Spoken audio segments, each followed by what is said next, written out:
To learn about the off-grid lifestyle and to be inspired to live your dreams, click subscribe so you don't miss anything.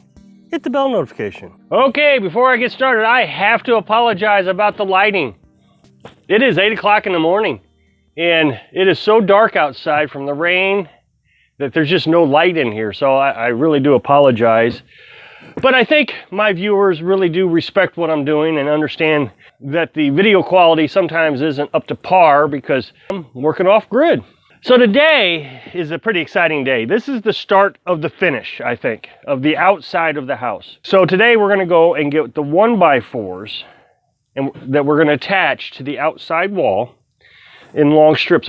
And on the roof, it's gonna be about every 2 feet apart. On the wall, I'm just gonna put 3 or 4.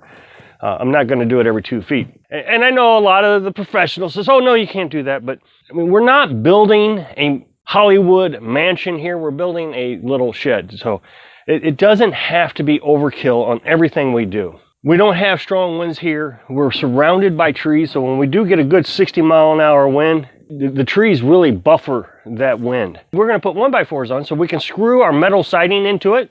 Gives it something to hold on to, as well as we're also going to get the pallet wood for our walls. Again, I really do apologize for the lighting. And Carolyn's going to start doing that project, I assume tomorrow, maybe after I get the wood stove chimney up onto the roof.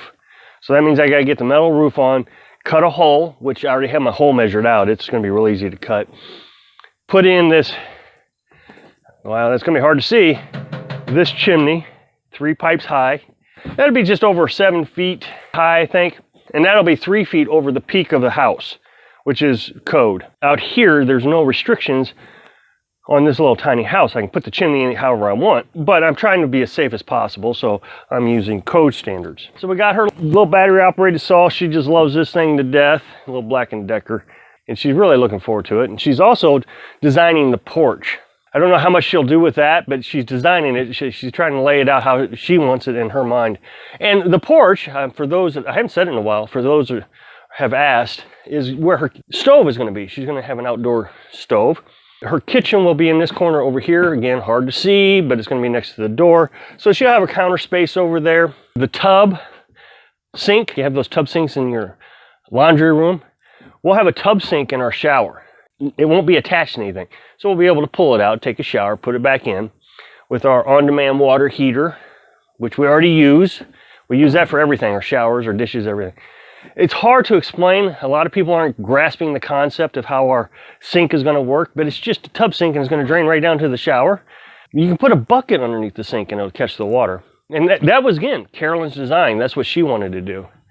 So her kitchen's going to be a little bit spread out, but she is really looking forward to what she's got laid out here, much more than what she's got in the camper. Right now, she's doing dishes in the camper is such a pain for her. And sometimes I'll do the dishes and she'll say, no, get out of here, that's my job.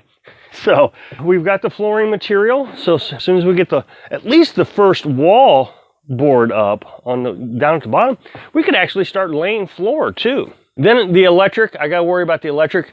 I gotta get a wire from the solar panel inverter down there at the camper up to here. And that's gonna be kind of costly. That'll probably be $200-300. I already got some wire for the inside of the house. For those that are asking, I'm gonna run the wire once she has the pallet boards up. I'm gonna run a little conduit. You see this in like concrete buildings. A piece of conduit down, and we'll put outlets down there. I'll have a breaker box up in the attic. So right now, what I'm gonna do is I got a little bit more caulking to do. You're not gonna be able to see it, I guess, on the floor here, right there where the board is, it comes to the floor. I wanna caulk that so it's all sealed up nice and tight and we don't have any breezes. Now, a lot of people say, hey, you know, if you seal everything up, you're gonna suck the oxygen out of the room with your wood stove. Well, the wood stove is designed to suck oxygen from outside. It has a hole in the back of the stove, the wood stove, and you hook this pipe into it and you run that through the wall and it sucks air from outside. It's called the cold air inlet. It's all in the instruction manual. These new wood stoves, I can't seem to convince people. I mean, it's almost like 30 times a day somebody's telling me what I'm doing wrong with the wood stove. But that's from, you know, decades ago. They're improving these things every day. Somebody said, you don't have enough room in the back. of your stove, again, you're not gonna be able to see it. There's no way to see it. You gotta have 18 inches. Well, if you run it catty corner like we have, again, I wish you could see it. It's 8 inches from the wall to the corner of the stove. That's all in the instructions and the codes. Again, you're probably not gonna get to see it, but right over here I have a attic hatch. And a lot of people thought I should have put it in the center of the room. You're never gonna be able to get into it. Well, I can. As a matter of fact, when I took you up in the attic, that's where I entered in at. There's plenty of room. You lay a ladder up against the wall, just climb right up, slide right in. Not hard at all. There's 3 feet of room to get into the attic. No, I've thought all this out. It's not like it's interesting when folks watch a video and they see something, oh, you're never going to be able to do it. Well, we've thought about it for 3 months, how we're going to handle it. We've thought about putting an entry in the center of the room, but we didn't like that idea because that would have taken away from the loft. Now you have a big hole in the middle of your floor. If we wanted to lay a bed up there for a guest, maybe, you know, Carolyn and I could crawl up there and sleep and let our guests sleep down here. I mean, it's unlikely we'll ever have guests, but in the off chance we do, there's options available. We could put an air mattress up there. Now the temperature's getting ready to drop, of course, because I got to work outside. The rain's going to finish up. We've had about, probably a week and a half's worth of rain. Then it's going to turn cold. We're going to get down in the 20s, and I think the highs are going to be in the 50s. So, you know, the afternoon it'll be nice to work, but of course I got to work in the afternoon. So I'm going to have to bear through it and just try to get the siding on, or at least the roof on, so we can get the chimney on and start heating this place up, working inside. You know, the walls I'm not that terribly worried about. If I get it, you know, sometime before spring, that's fine by me. Now it's raining today, and you can hear the raindrops. Everybody's so worried, oh man, you're going to hear the raindrops. You need this and you need that. Don't put the metal roof on. It's quite pleasant right now. Now I recognize the metal roof isn't on. Now we have 1 layer insulation already, and then we're going to put a 2nd layer right up against the roof. So it's really going to tone down or deafen down the sound of the rain. Which brings me to the point of this video. I think one of the big problems is the folks who are jealous that they didn't accomplish something in their life or can't accomplish something for whatever reason. They don't have the money, they don't have the mindset, they don't have the courage, their spouse won't let them, they have kids, whatever it is. They like to go around convincing everybody else you can't do it either. And they will find every reason in the book to tell you why you can't do it. And it's absolutely incredible. Now that I'm on YouTube, I see it all the time. 100 times a day. Somebody explaining to me why I can't do whatever it is I'm doing. You know, when we started out our nomadic lifestyle, can't live in a pop-up camper. Just can't do it.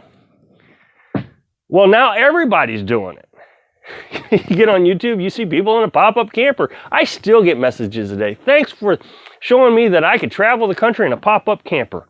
You can tow a little pop-up camper behind your little Toyota. Giving a person an opportunity to fulfill a dream. I can't afford a big truck, $30,000, $40,000, $50,000. I can't afford a big RV, but I can afford an $800 pop-up camper, $1,200 pop-up camper used, and a little car, put a tow hitch on it. I can do that. And then when the camper burned down, and I built my little truck camper, you can't do that. You can't use 2x2s now. My truck's only a 4-cylinder. So it's not like I was going to be able to just put a lot of weight into it. It's amazing. We ran around with that Luan material. We painted it with a roof tar type of paint. And we ran around in that little camper for a year before we decided, you know, maybe we should protect the Luan. And then we just bought another, I think, $300 or $400 worth of, maybe it was $200. That corrugated plastic material, the name of that escapes me right now for some reason. But we bought corrugated plastic and we put on it. And again, 1,000 reasons why that wasn't going to work. Oh, that's not going to work. The sun's going to just crackle that right up. The UVs are going to tear it up. As soon as you hit a bug, it's going to go right through it. Well, we went to Utah, New Mexico, and Arizona in the middle of summer, and it's still working. That's what we're living in right now. We took it off the truck, put it down on the ground, and it's working perfectly. There's nothing wrong with that. It's still pliable, works great. We've lived in that camper for 3 years. Now, remember, this thing was going to fall apart. I got one guy tell me, as soon as it rains, it's just going to shred apart and fall off on the road. I've done it before, I know. Well, then why isn't it happening to me? Am I just the luckiest guy in the world? Which, by the way, I know I'm not. I have the worst luck, actually. No, it's because they are jealous of what you're doing. If they can't do it, they don't want you doing it. They don't want you saying, oh, well, look how easy it is. And when it comes to this, and they say, oh, you can't buy a piece of property for $4,200. You're just never going to find it. Well, we did. $4,200, got a septic tank, got a well, acre and a half, plenty of woods. It's beautiful. And now we're building a little tiny house. Oh, you can't do that. You'll never be able to do that. Well, why? I don't understand. Oh, you're doing it wrong. This thing's going to fall apart. So what? It's $5,000. Falls apart. I'll do it again. You have to ignore the folks who tell you you can't do it. Because the reason you can't do it is because they can't do it. I hope I can inspire you to ignore those who say you can't do it. Thanks for watching.